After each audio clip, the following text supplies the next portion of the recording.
কোটা আন্দোলনে মারা গিয়েছে নাটক অভিনেত্রী তানজিন তিশার ছোট ভাই। বিষয়টি নিশ্চিত করেছেন তিনি নিজের ফেসবুক পেজেই এক স্ট্যাটাসের মাধ্যমে। তিনি তার ফেসবুক ওয়ালে লেখেন, কিভাবে শুরু করব জানি না। আপনারা হয়তো সবাই ওকে আমার অ্যাসিস্ট্যান্ট হিসেবেই চেনেন, কিন্তু ও কিন্তু আমার অ্যাসিস্ট্যান্ট না, ও কিন্তু আমার ছোট ভাই। গত 4 বছর ধরেই ও আমার সাথে থাকে, আমার ফ্যামিলিতেই থাকে, ফ্যামিলি হয়ে।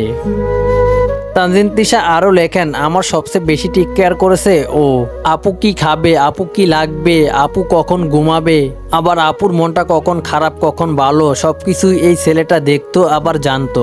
আলামিন সারাটা দিন আমার বড় একটা ছায়া হয়ে আমার পাশে থাকতো। আমার কত প্ল্যান ওকে নিয়ে, ওকে ড্রাইভিং শিখাবো। জোর করে বলতাম পড়াশোনাটা কন্টিনিউ কর, পরীক্ষাটা দিতে।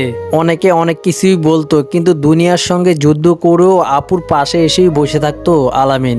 ঈদের দিনগুলো ও আমার সাথে থাকতো, তারপরে ওর ফ্যামিলির সাথে।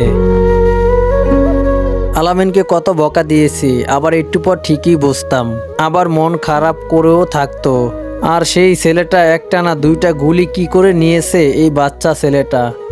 আলামিন কোনো দল অথবা কোনো কিছুর সাথেই জড়িত ছিল না। ওর বিগত 4 বছরের জীবনটা আমার সাথেই কেটেছে, আমার কাজের সাথে এবং আমার পরিবারের সাথেই ওর বিগত 4 বছর সময়টা কেটেছিল।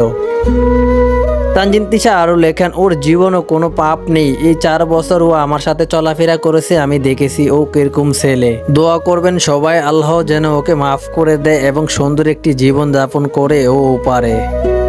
মূলত কোটা আন্দোলনের সংঘর্ষের গুলিতেই কিন্তু গুলিবিদ্ধ হয়ে তিনি মারা যান। সেই বিষয়টি কিন্তু নিশ্চিত করেছিলেন তানজিন তিশা তার ভেরিফাই ফেসবুক পেজে। তার সঙ্গে চলাফেরার 4 বছরের অভিজ্ঞতা শেয়ার করেছেন সেখানে। তো যাই হোক ভিউয়ার্স, এই ব্যাপারে আপনাদের কোনো মন্তব্য থাকলে অবশ্যই কমেন্ট বক্সে কমেন্ট করে জানিয়ে দিতে পারেন।